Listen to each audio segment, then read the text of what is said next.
Meus amados, agora eu vou compartilhar a palavra de Deus que diz assim em Efésios 3. Por essa razão, eu, Paulo, prisioneiro de Cristo Jesus, por amor de vocês, gentios, certamente vocês ouviram falar da responsabilidade imposta a mim em favor de vocês pela graça de Deus. Isto é, o mistério que me foi dado a conhecer por uma revelação divina, como já lhes escrevi anteriormente de forma resumida. Ao ler essas palavras, vocês poderão entender a profundidade da minha compreensão do mistério de Cristo que transcende o entendimento humano. Esse mistério, que permaneceu oculto por eras, não foi revelado às gerações passadas, mas agora foi claramente mostrado pelo Espírito Santo aos santos apóstolos e profetas de Deus. Este revela que, por meio do Evangelho, os gentios são agora co-herdeiros, formando um único corpo com Israel e co-participantes das promessas feitas em Cristo Jesus. Neste contexto, fui feito ministro segundo o dom da graça de Deus,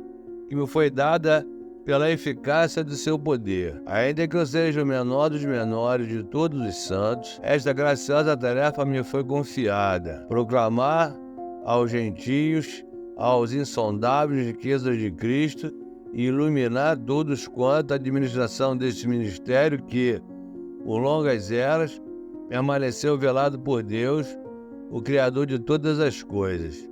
Por meio desta revelação, pretendia-se que a multiforme sabedoria de Deus agora fosse manifestada pela Igreja aos principados e potestades nas regiões celestiais, de acordo com o propósito eterno que Ele realizou em Cristo Jesus, nosso Senhor. Em Cristo, nós temos ousadia e acesso com confiança por meio da fé a essa graça no qual estamos firmes. Portanto, imploro que não percam o ânimo por causa das minhas tribulações por vocês, que são, na verdade, motivo de glória para vocês. Por essa razão, dobro meus joelhos diante do Pai, de quem toda a família nos céus e na terra toma o nome. Oro para que, de acordo com as riquezas de sua glória, Ele fortaleça vocês no íntimo do seu ser, com poder através do seu Espírito, para que Cristo habite em seus corações pela fé. Assim, estando vocês arraigados e alicerçados em amor, possam compreender, junto com todos os santos, qual seja a largura, o comprimento, a altura e a profundidade do amor de Cristo, que excede todo entendimento, para que sejam preenchidos até a medida de toda a plenitude de Deus, aquele que é poderoso, para fazer infinitamente mais do que tudo que pedimos ou pensamos, conforme o poder que opera em nós. A Ele seja a glória na Igreja e em Cristo Jesus por todas as gerações, pelos séculos dos séculos. Amém. Como prisioneiros no Senhor, rogo-lhes que vivam de maneira digna da vocação que receberam. Sejam completamente humildes e dóceis e sejam pacientes, suportando uns aos outros com amor. Façam todo o esforço para conservar a unidade do Espírito pelo vínculo da paz. Há um só corpo e um só Espírito, assim como a esperança para a qual vocês foram chamados em um só. Há um só Senhor, uma só fé, um só batismo, um só Deus e Pai de todos, que é sobre todos, por meio de todos e em todos. E a cada um de nós foi concedida a graça, conforme a medida repartida por Cristo.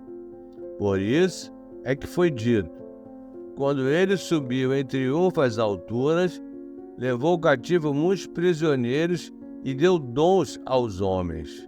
Que significa, ele subiu, senão que também descer às profundezas da terra? Aquele que desceu é o mesmo que subiu acima de todos os céus, a fim de encher todas as coisas. E ele designou alguns para apóstolos, outros para profetas, outros para evangelistas e outros para pastores e mestres, com o fim de preparar os santos para a obra do ministério, para que o corpo de Cristo seja edificado, até que todos alcancemos a unidade da fé e do conhecimento do Filho de Deus, e cheguemos à maturidade, atingindo a medida da plenitude de Cristo. O propósito é que não sejamos mais como crianças, levados de um lado para o outro pelas ondas, nem jogados para cá e para lá por todo o vento de doutrina e pela astúcia e esperteza de homens que induzem ao erro. Antes, seguindo a verdade em amor, cresçamos em tudo naquele que é a cabeça, Cristo. Dele todo o corpo, ajustado e unido pelo auxílio de todas as juntas, cresce e edifica-se a si mesmo em amor, na medida em que cada parte realiza a sua função.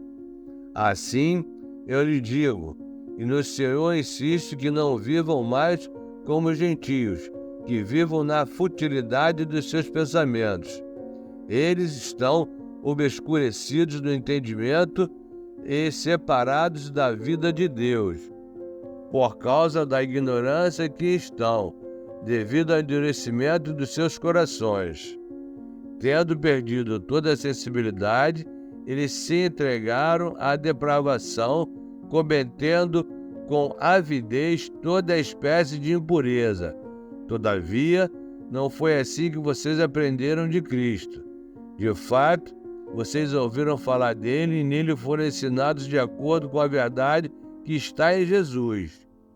Quanto à antiga maneira de viver, vocês foram ensinados a despir-se do velho homem, que se corrompe por desejos enganosos, a serem renovados no modo de pensar e a revestir-se do novo homem, criado para ser semelhante a Deus em justiça e em santidade proveniente da verdade. Portanto, cada um de vocês deve abandonar a mentira e falar a verdade ao seu próximo, pois todos somos membros de um mesmo corpo. Quando vocês ficarem irados, não pequem, apaziguem a sua ira antes que o sol se ponha, e não deem lugar ao diabo. O que furtava, não furte mais. Antes trabalhe, fazendo algo de útil com as mãos, para que tenham que repartir com quem estiver em necessidade. Nenhuma palavra torpe saia da boca de vocês, mas apenas a que for útil para edificar aos outros, conforme a necessidade, para que conceda graças aos que ouvem.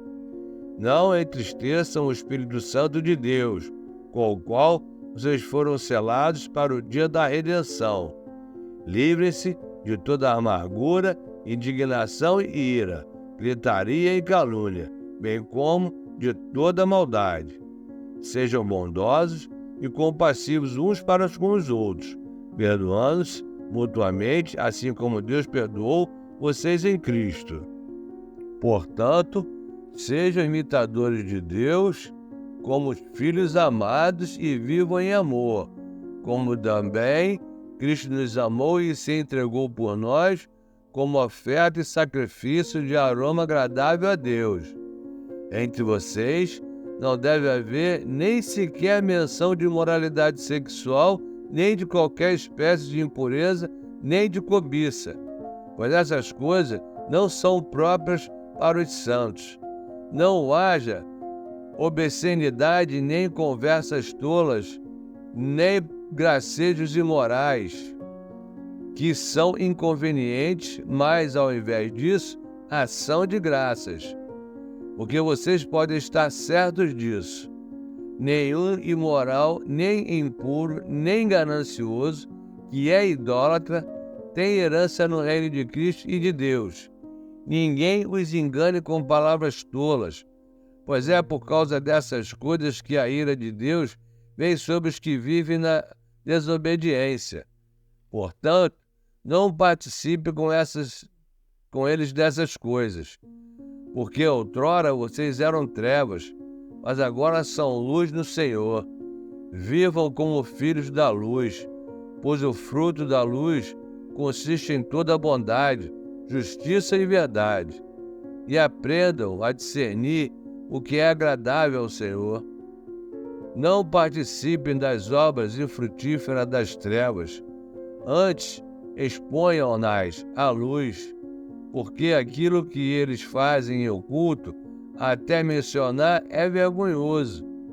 Mas tudo que é exposto pela luz torna-se visível, pois a luz torna visível todas as coisas. Por isso é que foi dito: desperta, ó tu que dormes, levanta-te dentre os mortos, e Cristo resplandecerá sobre ti. Tenha cuidado com a maneira como vocês vivem, que não seja como insensatos, mas como sábios, aproveitando ao máximo cada oportunidade, porque os dias são maus. Portanto, não sejam insensatos, mas procurem compreender qual é a vontade de Deus. Não se embriaguem com vinho, que leva à libertinagem, mas deixem-se encher pelo Espírito, falando entre si com salmos, hinos e cânticos espirituais, cantando e louvando de coração ao Senhor, dando graças constantemente a Deus, Pai, por todas as coisas, em nome de nosso Senhor Jesus Cristo. Sujeitem-se uns aos outros, por temor a Cristo. Mulheres, sujeitem-se aos seus maridos, como ao Senhor, pois o marido é o cabeça da mulher, como também Cristo é o cabeça da igreja, que é o seu corpo, do qual ele é o Salvador. Assim como a igreja está sujeita a Cristo, também as mulheres estejam em tudo sujeitas a seus maridos. Maridos, amem as suas mulheres, assim como Cristo amou a igreja e entregou-se a si mesmo por ela, para santificá-la, tendo-a purificado pelo lavar da água mediante a palavra, e apresentá-la a si mesmo como a igreja gloriosa, sem mancha, nem ruga ou coisa semelhante, mas santa e inculpável. Da mesma forma, os maridos devem amar as suas mulheres como a seus próprios corpos. Quem ama sua mulher, ama a si mesmo. Além do mais, ninguém jamais odiou o seu próprio corpo. Antes o alimenta e dele cuida, como também Cristo faz com a igreja, pois somos membros do seu corpo. Por essa razão, o homem deixará pai e mãe e se unirá à sua mulher, e os dois se tornarão uma só carne. Este é um ministério profundo. Refiro-me, porém, a Cristo e à Igreja. Portanto, cada um de vocês também ame a sua mulher como a si mesmo, e a mulher trate o marido com todo respeito. Que maravilha de palavra! E se você estiver gostando, se inscreva no canal, dê o seu like, compartilhe essa mensagem, que a gente se vê amanhã, em nome de Jesus. Amém. Agora, permitam-me compartilhar com vocês o devocional Alimento da Fé, do dia 30 de abril, que diz assim: fruto da oração. Se vocês permanecerem em mim, e as minhas palavras permanecerem em vocês, pedirão o que desejarem e lhes serão concedido. Nisto é glorificado meu Pai, que vocês produzam muitos frutos, e assim se tornem verdadeiramente meus discípulos. João 15, 7 e 8. Se verdadeiramente nascemos de novo, estaremos permanentemente em Cristo. A presença constante de Cristo e suas palavras em nós são cruciais, pois elas regem nossa vida e determinam nossas ações. As palavras de Cristo, ao permanecer em nós, inevitavelmente geram fé, conforme a Bíblia nos ensina que a fé vem pelo ouvir, e o ouvir pela palavra de Deus. A falta de fé ou a dúvida emergem quando não conhecemos profundamente a palavra. Ao vivermos segundo a palavra, no momento de nossa oração, ela habitará em nós tão ricamente que se tornará a própria voz de Deus em nossos lábios, como se as palavras do Pai fossem pronunciadas pelo seu Filho.